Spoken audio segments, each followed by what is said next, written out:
understand. Yeah, me neither. We pretty much nailed it the first time. Welcome back to the Roundtable. I'm your host, Ostrich Vox. I'm Retro Nemo. Hi, my name is Tom. And we're here to review Season 3, Episode 4 of Rick and Morty, Vindicators 3, The Return of World Ender.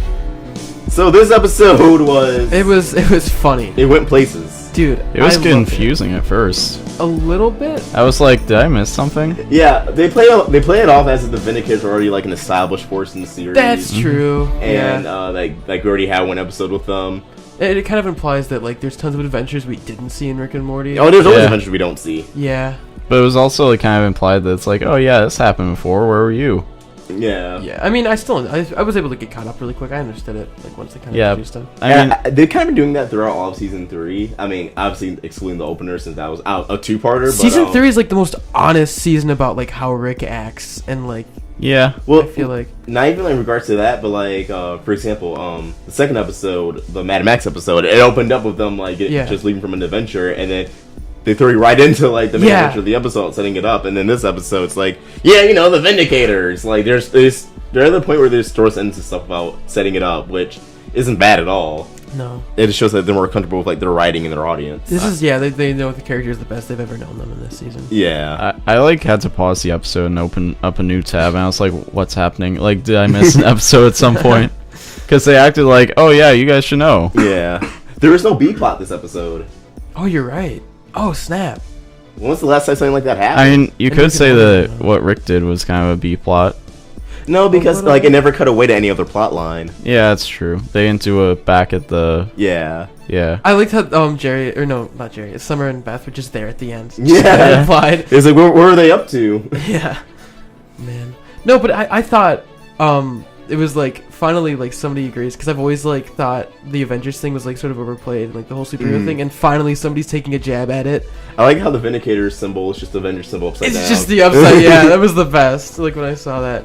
And my favorite line of the episode is when the guy comes back, he's like, I just got a drink, and then Rick's like, I mentioned that was like because of drinking to no applause. Yeah. Did he say he never forgets a kid? that was so funny. Do you remember any of the? I remember Million Ants. That was funny because halfway through the episode I realized it was like Ant-Man, but it was Million Ant-Man. Yeah. Now back to 1 million ants. Ghost Train. He summons ghost trains. But the Vindicators were Maximus, Renegade Star Soldier, the one who never forgets a kid. Alan Rails, aka Ghost Train. Supernova, who was female. Yeah. The one that was like she kind of reminded me like Captain Marvel meets Gamora. Yeah. Actually, I thought more like Vision. Yeah, I mean, she was a mix of a lot of them. She was like just the psychic one. Yeah. Like basically, I think it was cool that she was a woman. Million Ants, Crocubot. Crocubot. First of all, we've seen a lot of the Rick and Morty universe. I doubt this is like the best 6 heroes in the entire universe. Like they're like the lamest people ever. I like how one of them, who was mentioned, was Lady Katana. And it was clearly just Katana from Suicide Squad. Yeah. Like, I love how Rick was just like, oh, so I just killed off all the people of color, huh? oh yeah, It's a lot less diverse in there. It was Calypso and Diablo, which again, Suicide Squad. Do they wait? I see you're on the Wikipedia page. Do they have pictures for the characters? Yeah. Even the ones that they just mentioned at one point? Yeah. That's amazing. I also like going to this episode. They were having a World Ender. Like, Yeah. this is a behind the scenes video. It was like, World Ender is a new villain we have this season. It's like, I'm getting scared just thinking about him. And then he's just dead in the episode. That's amazing!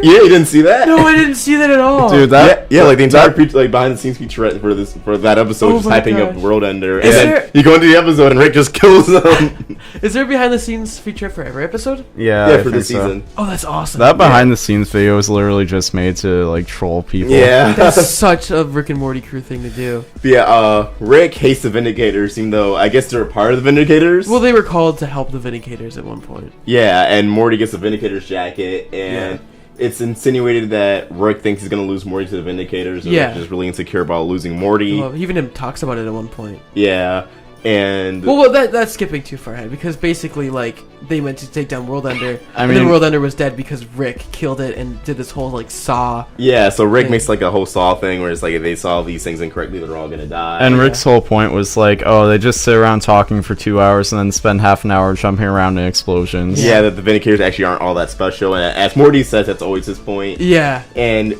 drunk Rick, he just leaves like these video messages, and it's when he was like literally just there was shit everywhere, and he was lying on the table. Oh yeah, okay. So this is a really gross scene in the like- episode.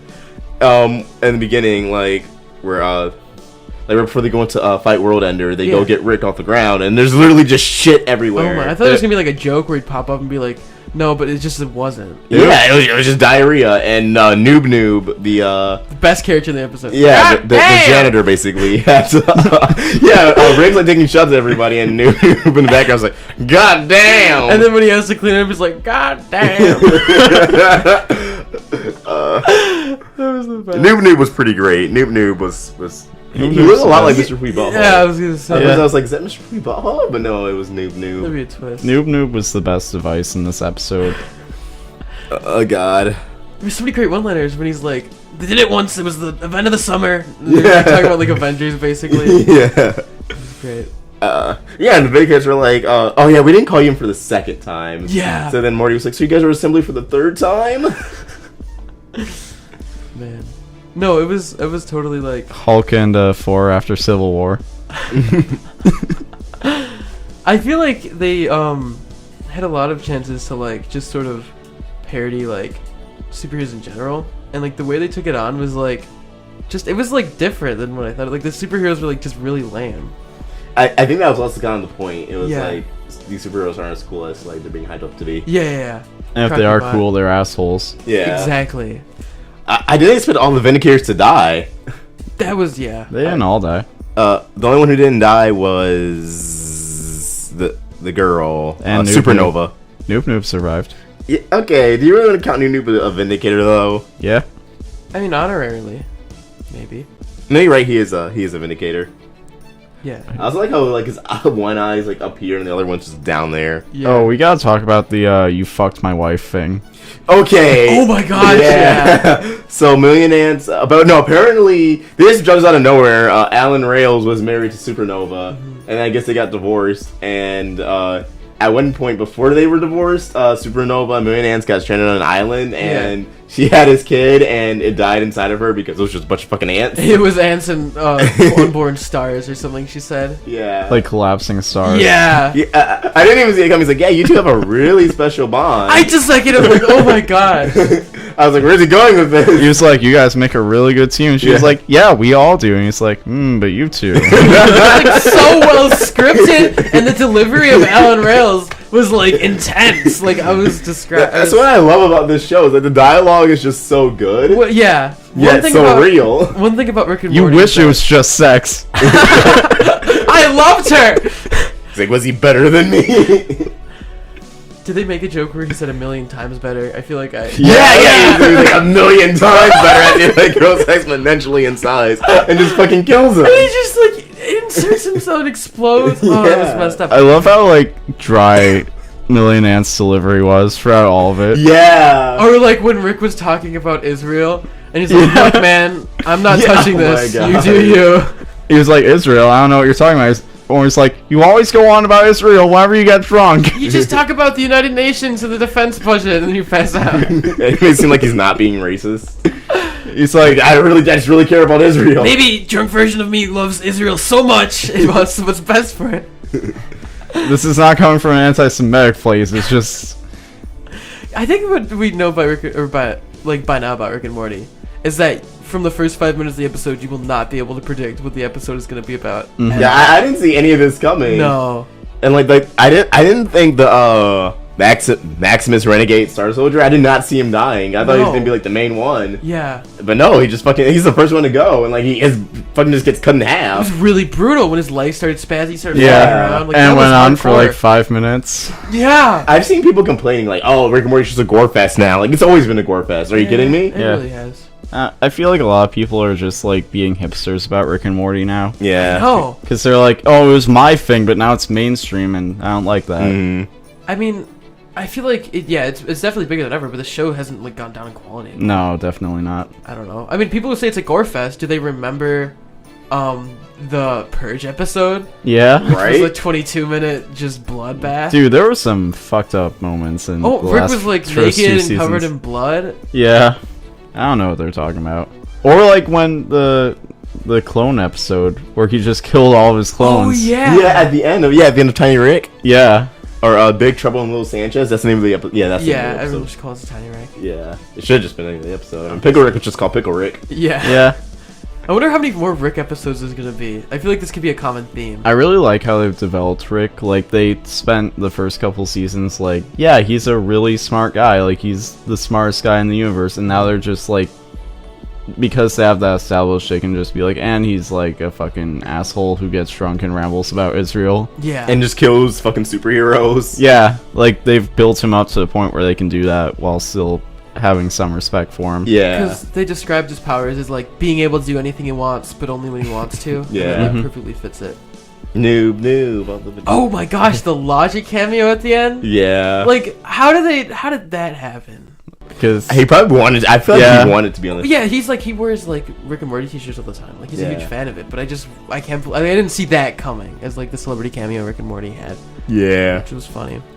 I feel like if it should be anything, honestly, with knowing Justin Merlin's track record, I want to see a Bill Cosby cameo. Morty at one It's too point. late. I don't know if they can do Maybe, that. maybe they'll make a reference to House of Cosby's where Rick. Oh, I hope so. Where Rick is like, geez, that whole mess. I feel like there could be like an entire episode where like the portal gun like malfunctions and they end up in a world just full of like Bill Cosby's and he's like, Yeah. oh god, Morty, close your eyes.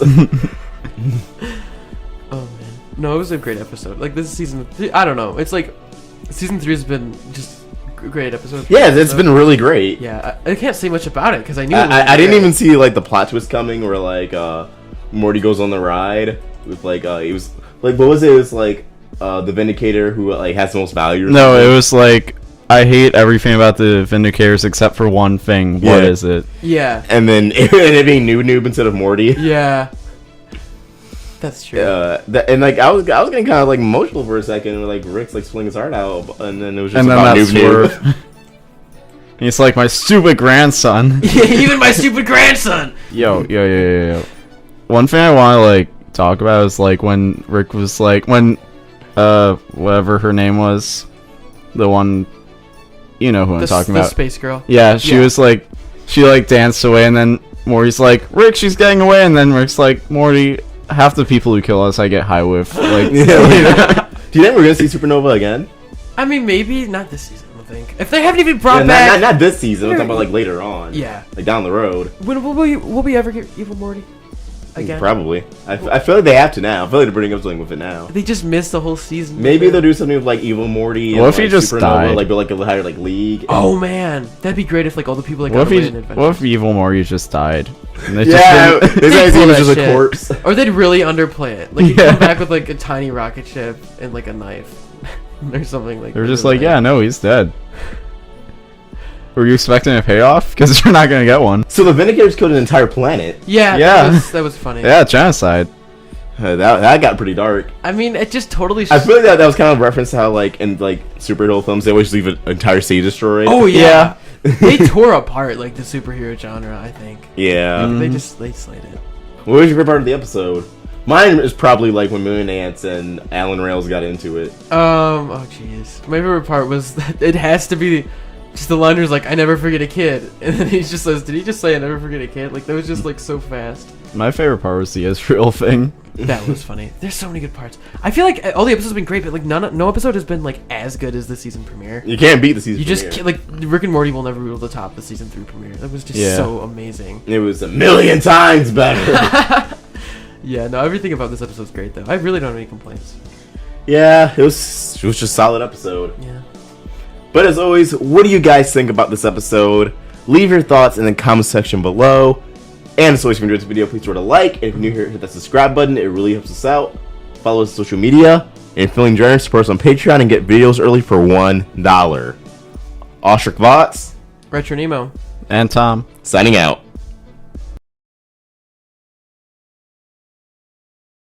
Oh, I should check the table. Sorry. Josh, can't edit that out. Josh, who's sitting right here in silence. Josh, can't edit that out. I'll say one thing. You guys are doing much better at not leaving blank spaces, so I appreciate Can't it. edit that out, Josh. Can't edit this part out. Thank you.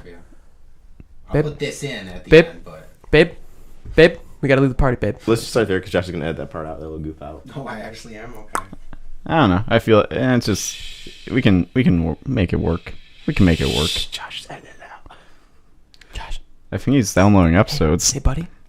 This video has been powered by Patreon. If you want to give us some more support, head to patreon.com/roundtablevids, become a patron, and get some awesome perks. Thanks for watching another video on the Roundtable. If you want to get more involved with our community and watch videos from Let's Talk with Tom, Voxbox, and more, click the video right here. Or if you want to get some more of the animation goodness, watch some Crystal Clear or Meeting Monday, click the video right here. And please, don't forget to subscribe.